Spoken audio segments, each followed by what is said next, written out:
My name's Ryan Miller, 31, single, and about 2 paychecks away from selling plasma again.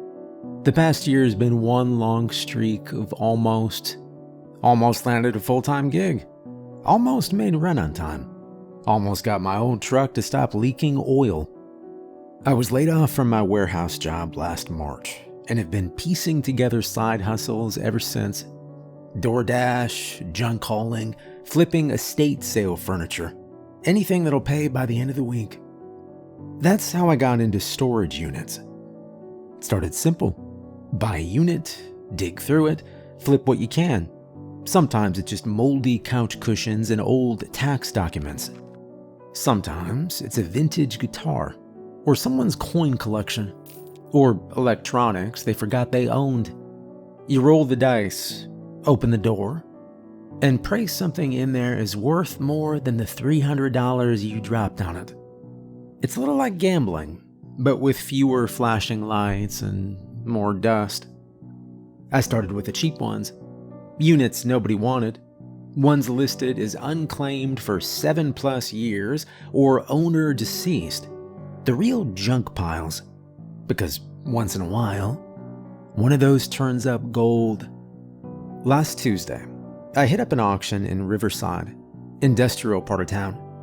Old lot tucked behind a shuttered payless and a chain-link fence that probably hadn't seen a coat of paint since the 90s.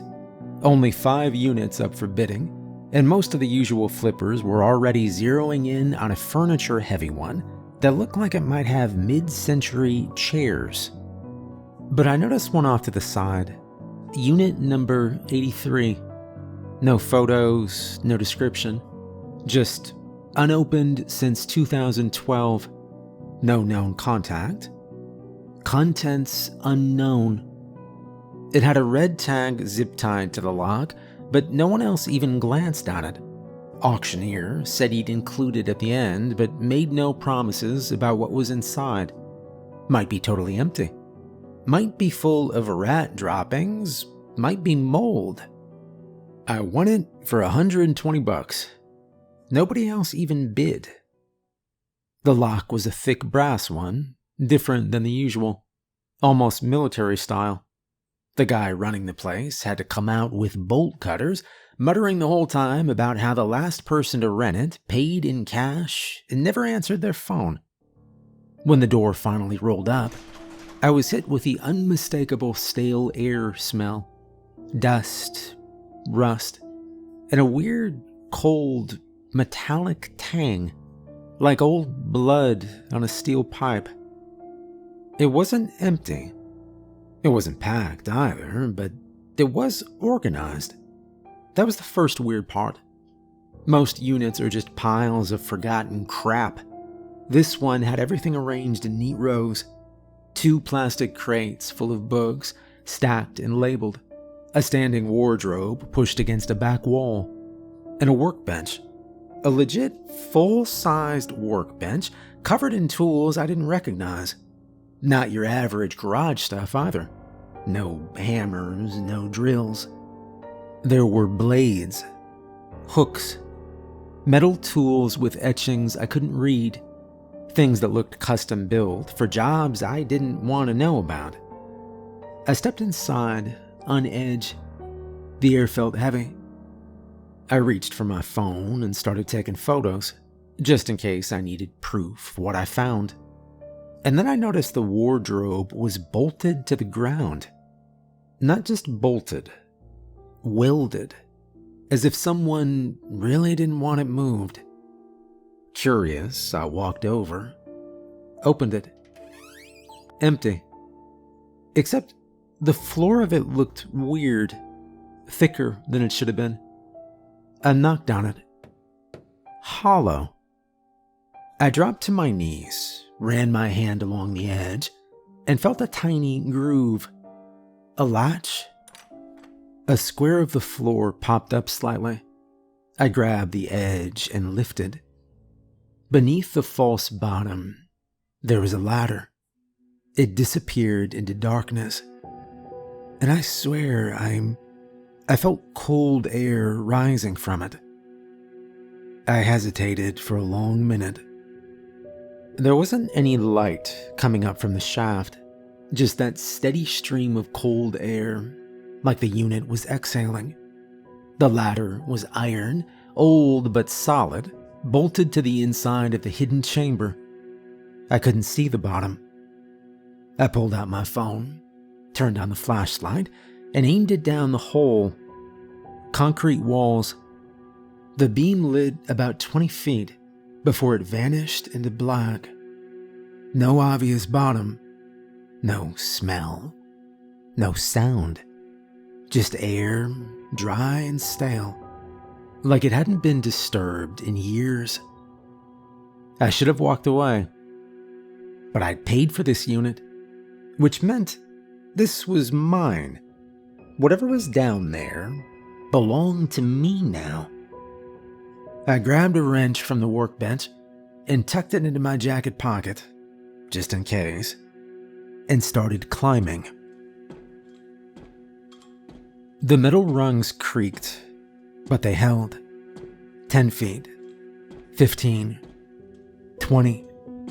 The temperature dropped with every step until I was sweating with nerves but shivering from the cold. My boots touched concrete and I froze, letting the light sweep the room around me. It was a bunker. Square-shaped. No windows, no door. Just concrete walls lined with industrial shelving and steel cases. A single bulb hung from the ceiling by a frayed wire, long dead. The air smelled like leather, dust, and something faintly electric. To my left, a row of black plastic bins. Each was labeled in faded white marker. Hunter Kit. Number 3, Eastern Variants. Photos, verified entities, 1972 to 2004. Salt, silver, bone. To my right, maps, dozens, folded, pinned, some spread out across a drafting table. Most had red markers, handwritten notes, strange coordinates. A few had faded stains, dark brownish red. I opened one of the kits, and inside, wooden stakes, carved and old. A revolver with strange engravings along the barrel. Vials of liquid, blue, amber, green, each labeled in shorthand. A notebook with half the pages torn out. The rest, notes, field notes, dozens of entries, all in jagged handwriting. June 18th, 1996, Utah. Type 2 mimic, female presenting. Notes: took over local librarian's life, didn't feed for months, finally cracked and drained a family of 4, burned out the nest, no survivors, no backup, still hearing it sometimes, in dreams, not sure it's dead. I dropped the notebook and backed up. This was real. This was all real. I moved to the back wall, where a massive corkboard had been bolted in place. Strings ran between Polaroids, clippings, and hand-scribbled notes. It was like stepping into the middle of an investigation, one that spanned decades. The photos were what got me. Each one was labeled with a name, age, and location. At first glance, they looked normal. People at parks, bars, schools, walking down the street.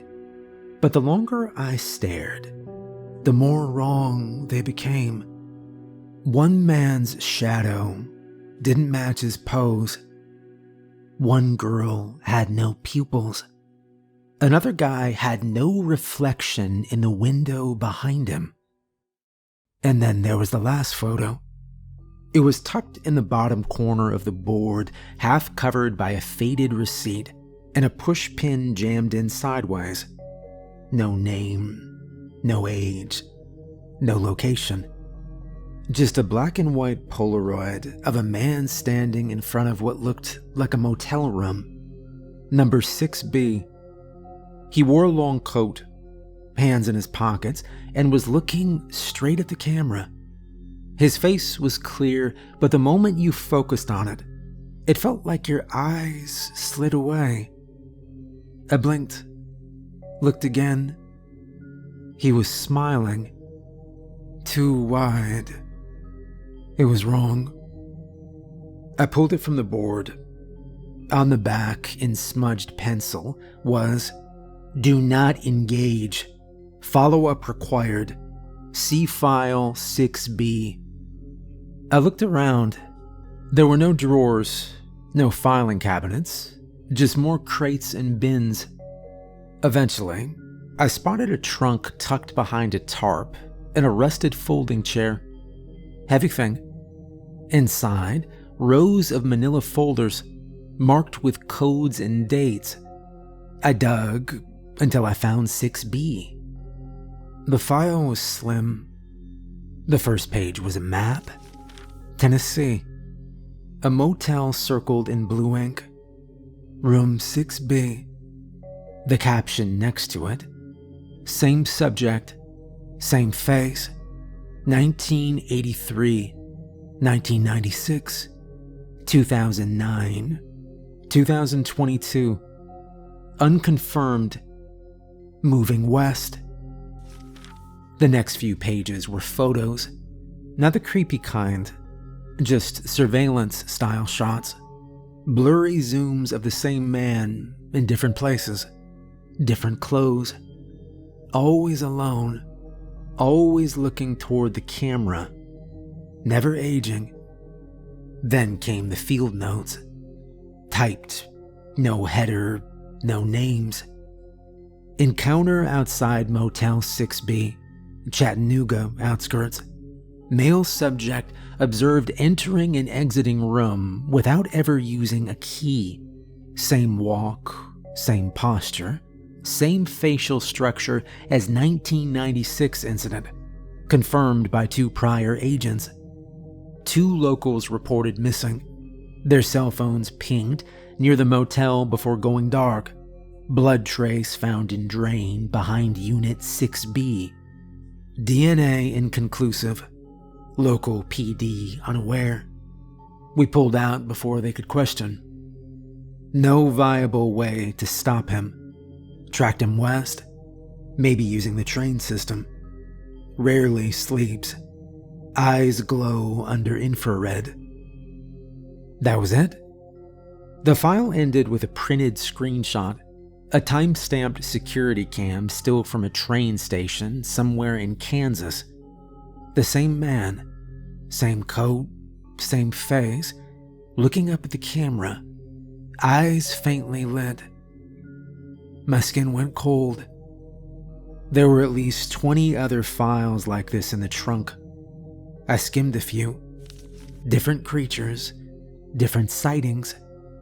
Some local. Riverside, Bakersfield.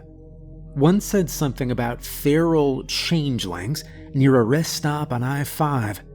Another was just labeled Chatterbox and marked with a blood stain on the inside of the folder. But this one, this 6B thing, it wasn't just a random sighting. Whoever ran this place, they were watching him for decades. And then they stopped. No closure, no success, no confirmation. Just one last sighting 3 years ago. And then nothing. I stood there, holding that photo, and suddenly the whole bunker felt smaller, like the walls had moved an inch closer while I was reading. My phone buzzed, low battery. I didn't like being down here anymore. I carefully put the file back, relocked the trunk, took one last look at the board. That photo, I shouldn't have pulled it off. I pinned it back in place, just like it had been.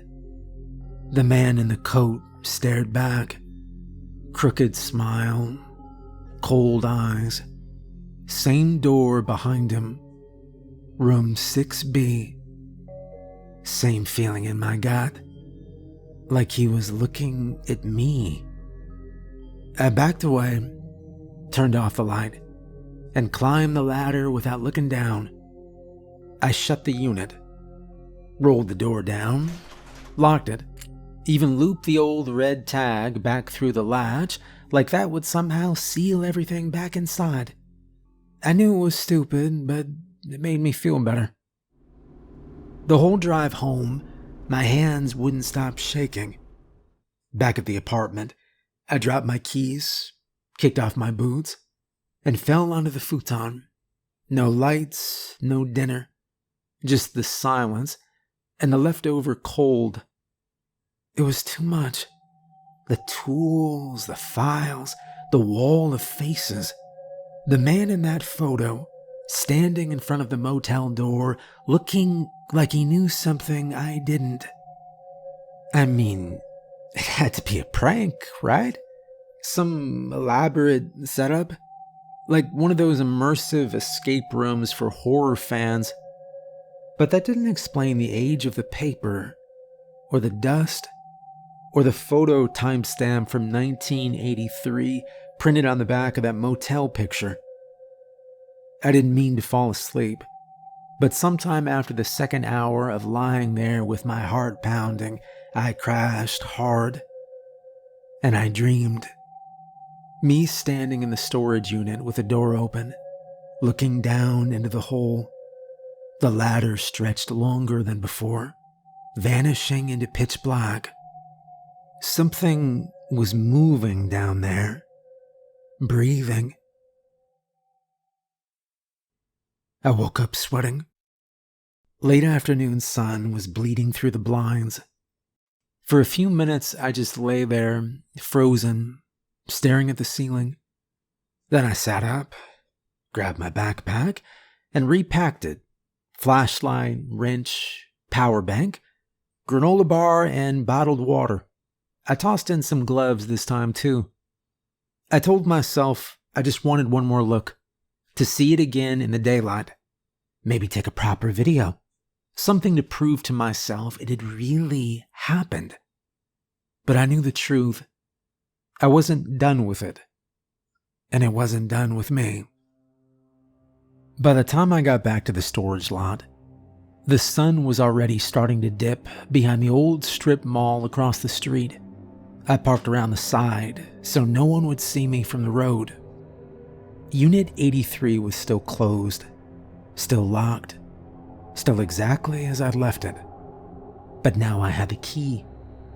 I unlocked the latch, pulled open the door, and for a second, I half expected everything to be gone. The tools, the wardrobe, the cold air, like maybe I'd imagined it all. But it was there, just as I left it. The same heavy silence hit me the second I stepped inside. I pulled the door down behind me and clicked on the flashlight, walked straight to the wardrobe, opened the hidden panel, and stared down into the dark. I took a deep breath and started climbing.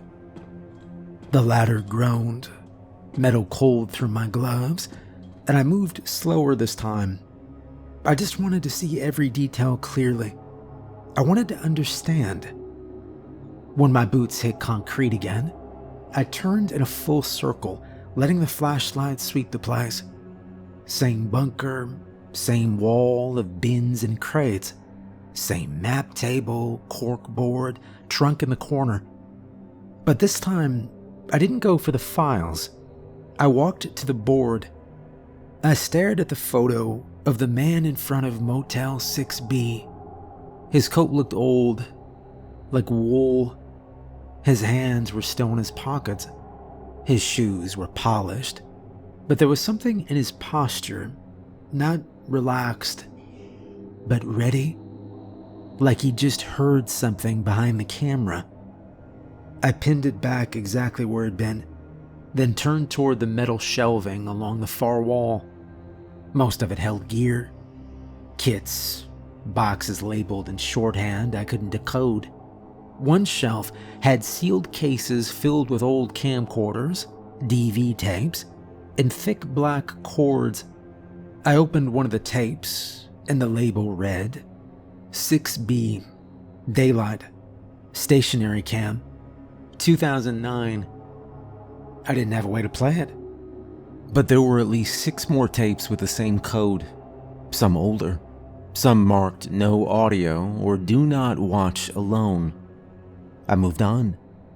There was another primary bin labeled Entity Logs, Classified, Primary Threats. I cracked it open. Inside, there were spiral notebooks, half-filled legal pads, printed email threads with most of the lines blacked out. I flipped through until something stopped me. A page near the back of one legal pad, sketched by hand, almost like a courtroom artist's drawing. The man from the photo. Only now, he had features. Wrong ones. Longer fingers, the mouth opened wider. Strange teeth. His eyes were gone. Just dark hollows, smudged like the ink had been rubbed after drawing them. Beneath it, written in pencil, "Smile does not move, only grows." I set the pad down carefully and turned to the final shelf. This one had just a single locked black box. On top was a note. "If found, do not act alone. See logbook Red A." Red A wasn't anywhere I could see. No shelf label. No box that matched. I stepped back and looked at everything again. This wasn't a workshop. It was a war room. And whoever had used it last, they were losing. I scanned the bunker one more time, slower this time, letting my eyes follow the edges, the seams, the shadows. There was something here I hadn't noticed, something I'd missed. In the far corner, past the ammo crates, past a stack of burlap sacks labeled bone dust, clean, there was a filing cabinet, a short one, wedged tight against the wall under an old coat rack as if someone had tried to hide it behind junk. The bottom drawer was dented, locked, but the top was already slightly open. I knelt down. Inside, just one thing. A red journal, leather cover, curled at the edges. No title, just a burn mark near the corner that looked like a branded letter, or maybe a symbol. The light caught it just enough for me to make out Red A. I sat down on the concrete floor and opened it carefully. The handwriting was tight, mechanical. No wasted loops or flourishes. This wasn't someone venting their feelings. This was documentation. A ledger. The first half was filled with creature profiles. Names, types, weaknesses, classifications. Most I didn't recognize. But around the halfway point, a new heading was scribbled in darker ink. 6B, code, blackout. I turned the page. First sighting verified 1952, Missouri. Confirmed visual match to 1967, 1981, 2009.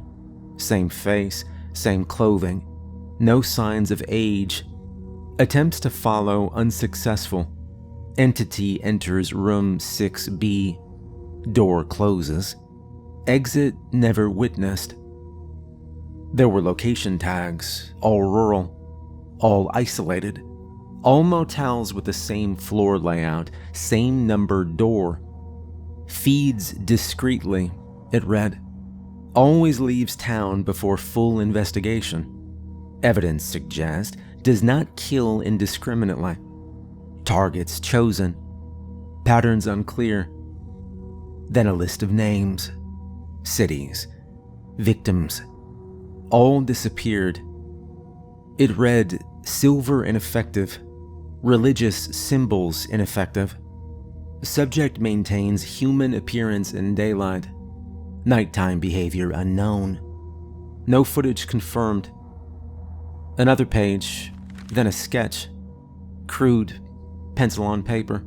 A figure in a coat, except the coat was drawn open, and underneath it wasn't flesh.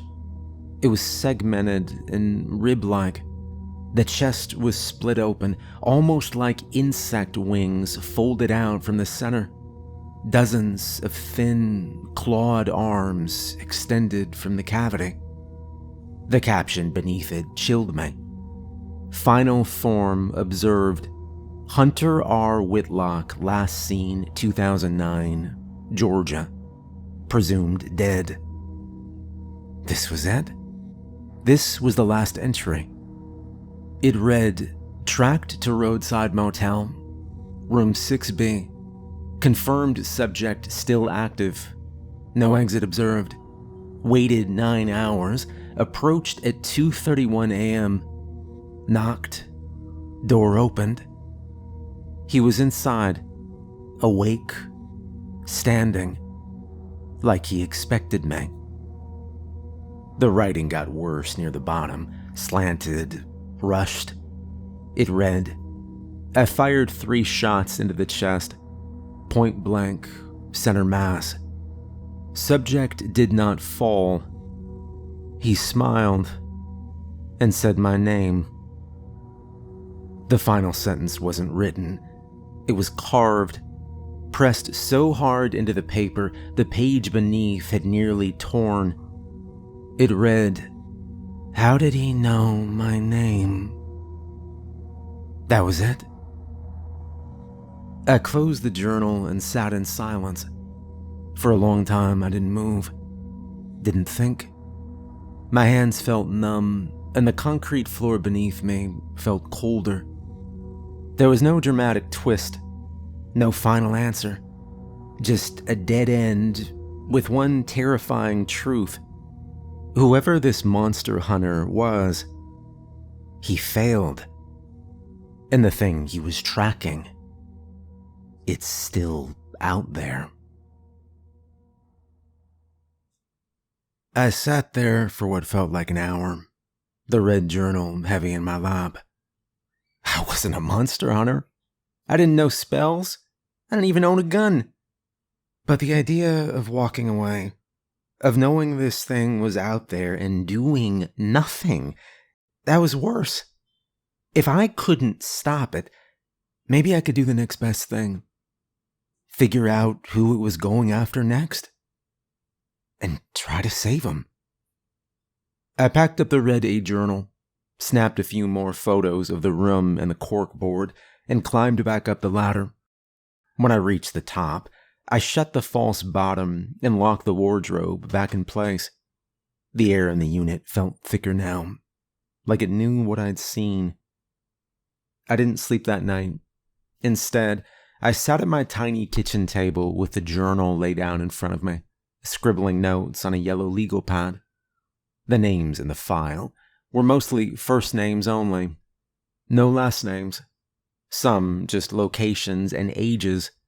A lot of them were dated 1981, 1996, 2009, always spaced about 13 years apart, which meant if the last confirmed sighting was 2009, then 2022 was the next cycle. We were already in it. The sketch in the journal showed a motel door, room 6B. I checked online, figured it'd be a stretch, but maybe there was a connection. It took me 3 hours, but eventually I found it. A motel off the I-10, a few miles outside a small town in central Texas. Still had an active listing online. One of the photos showed the layout of the building. And there it was, room 6B. Same numbers, same exterior, same corner tree. My stomach dropped. I called the number on the website, and a woman answered. She sounded tired. I asked if someone was staying in room 6B. Said I was doing some family history and was curious. She said no. That room was booked out long term. A man, quiet, paid in cash, been there 6 weeks. I asked for a name. She paused, said she couldn't share that. But then she slipped up, muttered something under her breath. "That guy gives me the creeps." That was all I needed. I packed a bag, just essentials.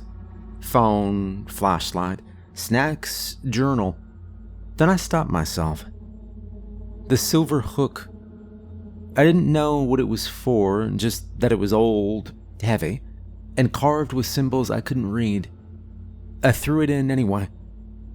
What was I even gonna do? Knock on the guy's door? Tell him I knew he was a centuries-old monster and that, he should probably cut it out? No. But I could watch. I could wait. I could see if someone else showed up. And maybe, just maybe, I could figure out who this thing was going after. The drive took a day and a half. I didn't tell anyone where I was going. Didn't post about it online. Just drove, checked into a cheap roadside inn a mile away, and waited. I parked across from the motel each night, using a pair of old binoculars I found in a thrift store on the way. Room 6B had the curtains drawn. Every night between 2 and 3 a.m., the light came on. No one ever entered. No one ever left. But on the 4th night, a car pulled in around midnight. A woman stepped out. Young, probably early 20s. Long dark hair, backpack slung over one shoulder. She walked to the lobby, checked in, and was handed a key. 6A, right next to him. I watched her enter, door closed, light on. My hands started sweating. The night passed. Nothing happened. Next night, same routine. Light in 6B came on, then off. Nothing else. But on the 3rd night after she arrived, she came out to smoke. It was around 1:45 a.m. I saw her lean on the railing, staring off into the woods behind the building. She looked tense. Not scared exactly, just off, like she hadn't been sleeping well. I took a photo of her car, checked the plates, ran them through a public records database I paid $15 to access. Her name was Kelsey Romero, 23, from Phoenix. No criminal record, nothing weird, just normal. Which meant she fit the profile. The others in the Red A journal, they didn't seem like bad people, just unlucky. I drove back to the motel, heart pounding, sat in the dark and stared at the file. And then I did the one thing I told myself I wouldn't do. I drove to the motel, parked, got out, and I walked up to her room. I knocked. After a long second, the door cracked open. She looked through the chain, cautiously. "Yeah?" "Sorry," I said quickly. "My name's Ryan. Look, I know this is gonna sound insane, but I need to talk to you. Just give me 2 minutes, okay? If it sounds crazy, I'll leave." She didn't answer right away. Just stood there with her hand on the door, her eyes flicking from my face to the parking lot behind me. I could tell she was calculating whether to slam the door or scream. "Look, I'm not a creep," I added. "I swear, Look, I've been researching this place. Room 6B. That did something. Her face twitched. A flicker of recognition, or maybe fear. The door opened another inch. "What about 6B?" I pulled the photo from my jacket, The black and white Polaroid, faded at the corners but still clear. The man in the long coat, standing in front of her exact room number. I found this in a locked file. It was taken here. Same room, same building. There's a note on the back that says not to engage, that this guy, whoever he is, he shows up every 13 years. She looked at the photo. I could see the moment it landed, the way her posture stiffened. She glanced back inside, then quickly back at me. And then without warning, the hallway light above us buzzed hard and died. The fixture gave one final flicker and blinked out, leaving a faint electrical hum in the silence. Through the gap in her doorway, I could see her bedside lamp flicker, dim, then return to normal. She sucked in a breath. I didn't say anything, just stood there and let it settle. After a second, she stepped out and closed the door behind her, still wary. But something had shifted. "You've got 1 minute," she said. "Start talking." We sat on the low curb outside her room. She kept her arms folded, like she didn't know whether to punch me or run. I laid the photo flat between us on the concrete. "Your room is part of something that goes back decades," I said. "I don't have all the answers, but I found a bunker, literally, a hidden bunker, under a storage unit I bought last week. It belonged to someone who tracked things, creatures. This guy was the last one he wrote about." She said nothing, just stared at the Polaroid. The man's wide smile, the way the trees behind him seemed to ripple slightly, even in still print. "There were files," I went on. "Maps, case notes. Every 13 years, someone dies in or near room 6B. Always the same man. They called him Mr. Six." She finally looked up at me. "And you're what? Some kind of ghost hunter now?" "No," I said honestly. "I'm just a guy who bought a unit he shouldn't have. But I believe what I saw, and I think you're in danger." She looked away, chewing her cheek. The lamp inside her room flickered again. I heard scratching," she said. "Last night. Behind the wall. I thought it was rats or something, but the door to 6B, it's sealed. There's no way anything could get in there." I hesitated. There were scratches in that room before, in one of the old reports. Same place, I think. She didn't speak for a moment. Then, "I should just leave." I didn't argue. I just nodded. That's probably smart. She stared at the photo again. That same faded Polaroid, the man in front of room 6B, coat hanging past his knees, that too wide smile. Her eyes stayed on it longer this time. "You really think this guy's gonna come back?" she asked. I didn't answer right away. "I don't think he ever left." The lamp behind her flickered again. One hard pulse, like a dying heartbeat, then steadied. We both looked at the door to 6B. It was still sealed, still dark, but I could feel it, like the hallway itself leaned in closer when she said the words. "I need to pack," she muttered. "I'm not staying another night."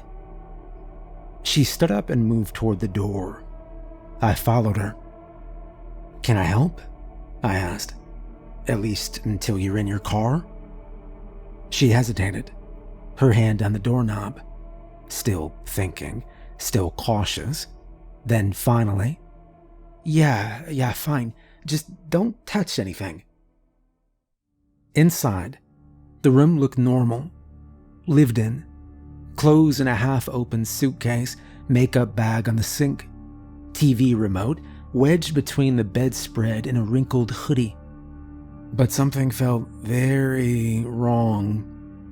She moved quickly, started gathering shirts, her charger, while I stood by the door, eyes fixed on the connecting wall to 6B. It was quiet. Too quiet. And then something tapped once. Faint. Like a fingernail brushing wood. She froze. I looked over. She'd stopped halfway through folding a jacket. The noise didn't come again. "You heard that, right?" I nodded. She zipped the suitcase and stood. "Okay, that's it. I'm out," she said. We were halfway to the door when the TV behind us turned on. No sound. Just a blank screen with faint static bars drifting side to side, like water damage.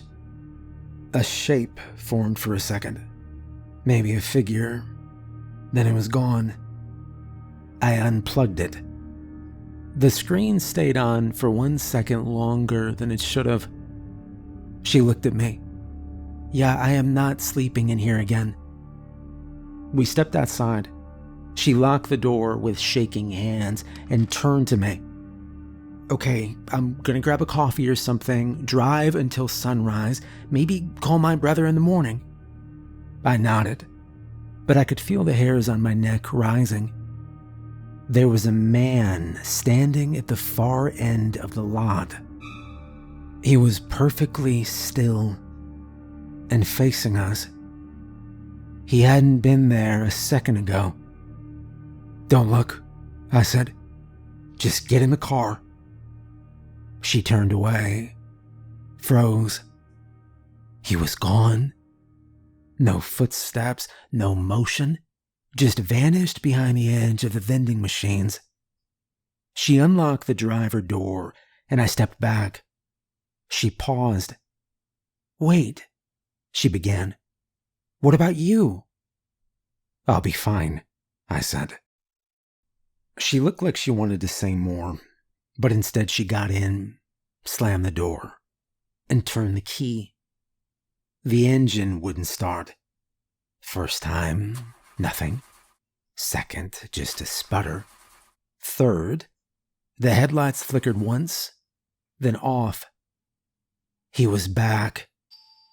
Closer now. Halfway across the lot. He wasn't walking. He was floating. Just a slow, steady glide. The lights overhead began to shut off one by one. Each bulb fizzed out in perfect rhythm, heading straight toward us, like someone hitting dominoes. With every one that died, the darkness got thicker. Not just darker, but thicker, like the shadows were crawling inward. Kelsey turned. "Car, now." We ran. I dropped the photo in the gravel. Didn't matter anymore. She fumbled with the keys, yanked the driver's side door open, and threw herself inside. I was right behind her, sliding into the passenger seat as she jammed the key into the ignition. Nothing. She swore under her breath and tried again. Still nothing. Outside, the last motel light above her door sputtered. Glass rained down. Now it was just us, the car, and the dark, and him. I looked up. He was closer now. Halfway across the lot, had become 10 feet. His face was still pointed right at us, though his head never moved. His eyes didn't blink. And his smile, that never changed. That wrong, too wide smile. Like he had all the time in the world. "Kelsey." "I know," she snapped, twisting the key again. This time the dashboard lights fluttered weakly. A pulse, then dead again. I was breathing too fast. My chest burned. The cold inside the car was worse than it had been outside, like the heater had flipped to reverse. And then I remembered the hook. The silver hook with the symbols carved into it, the one from the bunker. I didn't know what it did. I didn't know if it would work, but it had been packed with salt, silver, and bone. I remembered that. And it was still in my jacket. I yanked it out, flipping the blade open. It wasn't sharp in the usual way. It looked ceremonial, used, not crafted. The etchings were dull, worn from blood or time, or both. Kelsey saw it and flinched. "What the hell is that?" I didn't answer. I just opened the door and got out. He was 5 feet away now, still not moving fast, just steady, like he was following a line nobody else could see. I raised the hook. His head tilted, just slightly. The smile stayed, but his glide, it stopped. It was small, barely a pause, but it was enough. I stepped forward, holding the thing out in front of me like a crucifix. My hand was shaking. Back off, I said. My voice barely came out. He didn't react, just floated there, watching. And then something flickered behind his eyes. A twitch. And the lights on the car flicked back on. "Kelsey," I said, "try it now." The engine turned over once, then again, and then roared to life. Headlights cut through the dark. The figure didn't flinch. He just turned his head the tiniest degree and looked straight into the beam. The smile dropped. I didn't wait. I ran back to the passenger side, dove in, and slammed the door. "Go." She threw it in reverse so hard I thought the transmission would stop. We fishtailed, skidded, then slammed it into drive and took off down the road, gravel and dust flying up behind us. I looked back once. He hadn't followed. He was still standing there in the parking lot, long coat hanging still, one hand lifted like he was waving. And the lights behind him, the ones that had gone out, they stayed dark. We didn't speak on the drive, just kept checking the rearview mirror over and over. I dropped her off at a diner 20 miles out. Bright lights, other people. Told her to stay inside until morning. She didn't argue. When I got home, I moved fast, grabbed clothes, food, anything I could carry. But just before I left, I spotted it. A scrap of paper, dead center on the kitchen counter. 5 words in thick, uneven ink. It read, "The light won't save you." I didn't stop to think. I didn't look around. I just ran out, slammed the door, and drove. We didn't go home after that. We met at the storage unit the next day. And we have been in the bunker for 3 months. We keep the salt lines fresh. Every door, every vent, every crack. I check them twice a day, sometimes 3. Twice now, we found footprints just outside the salt. Never closer. She took the side room, just a cot and a light. She doesn't talk much, but she hasn't left. And that tells me everything I need to know.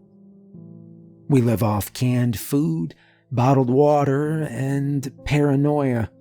We've got every file spread out across the table. Every photo, every old report. We have memorized the map. Red pins for sightings, black pins for kills. One white pin for us. We're the only survivors so far. We don't sleep well. She keeps her boots on. I sleep with a hunter's revolver under my pillow. Not that it would help. It didn't help him. And every night, just after midnight, the motion light above the steel hatch clicks on for half a second. Just once. Like a reminder. We don't talk about it. We just keep researching, planning, preparing. Because we got lucky once. And that's all it was. That was not a plan. That was a fluke. So now we work. She scans case files. I trace old sightings, build timelines, check names. We pin everything to the wall. Hotel registries, death reports, power outages, police calls that never made the news. And we've started to notice patterns. He always moves before the 13th year ends. Always changes names, changes cities. But the same face, the same grin, and the same door, 6B. I don't know if we can stop him. I don't think we can. But maybe we can get in the way. Last week, we found a case from 1970. Arkansas motel, same layout. Housekeeper vanished. No body. Room sealed. A photo turned up in the same file. Same man, same coat, same smile. We circled the next target on the map. It's only 6 months away. But this time, we'll be there first. We've learned more now. And sure, yeah, the odds are still against us. But we know to stay in daylight, to never sleep near the door, to bring salt, silver, and real cameras, not phones. We don't know why, but digital doesn't catch him right. Film does. We keep our bags packed. We stay off main roads. She's better with people, so she handles check-ins. I handle the maps, the gear, the exits. We don't try to be heroes. Just fast, quiet, sharp enough to spot the pattern before the thing in the coat shows up. We're not winning, but we're gonna save who we can.